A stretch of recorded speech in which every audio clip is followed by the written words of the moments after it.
During the initial blue sky development phase, we call it the discovery phase, design was tasked with, like, we're going to blow the gameplay, over the top. We're going to exceed players' expectations. And we quickly found that over the top is not a binary definition. Everyone has their own interpretation of it. Activity-wise, there hasn't been too much that's been too over the top. Definitely weapon-wise was, I think, where we started to scare ourselves. There were a couple of examples that, obviously for ESRB and age ratings, we just couldn't do it. Some that were just overtly offensive, even for Saints Row.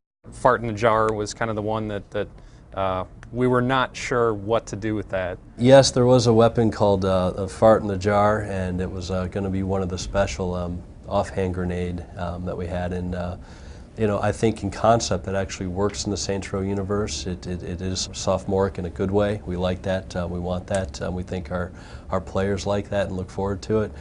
But it was actually difficult in the execution side of things. I mean, how do you really get across that someone is being nauseated by the smell of flatulence? There's the joke, and then there's the game. And how long can that joke remain funny, I think, is part of the problem with that one.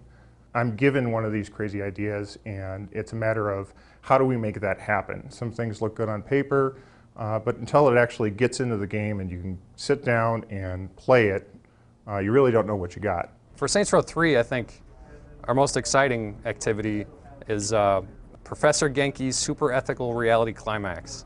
It's basically taking the idea of Japanese game shows and going even further over the top with them, where it's just Japanese game shows plus The Running Man with Schwarzenegger, and you combine those two and you're running through these crazy traps. You've got fire traps, you've got mascots, you've got furries, you've got people attacking you, and you need to make it to the end to win the game show. So if you think of like MXC, it's like MXC on steroids.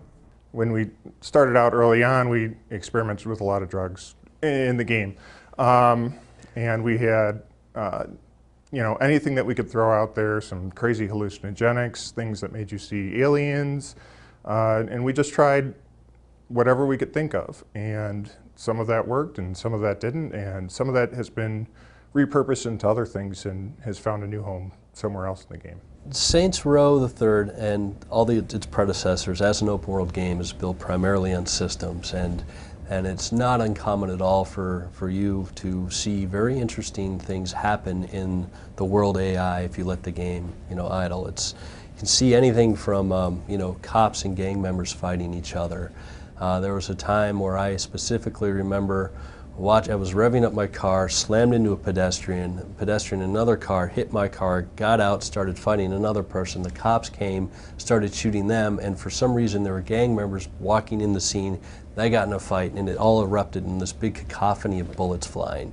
So those types of events happen all the time, and it's actually something we really like, and it's part of what makes Saints Row Saints Row.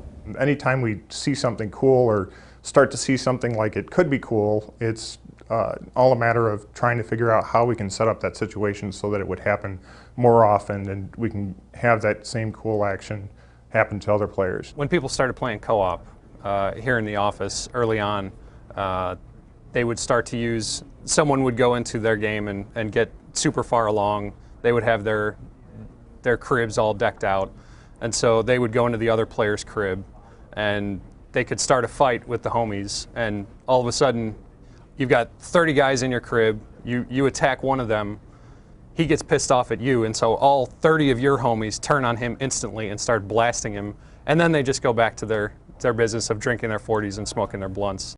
We push things pretty far. We can tend to ignore the rules of physics or just the limits of the body, but when you can get shot in the chest 5 times and still run away, then you're already pushing the bounds anyway, so let's push a little further and see what we can get.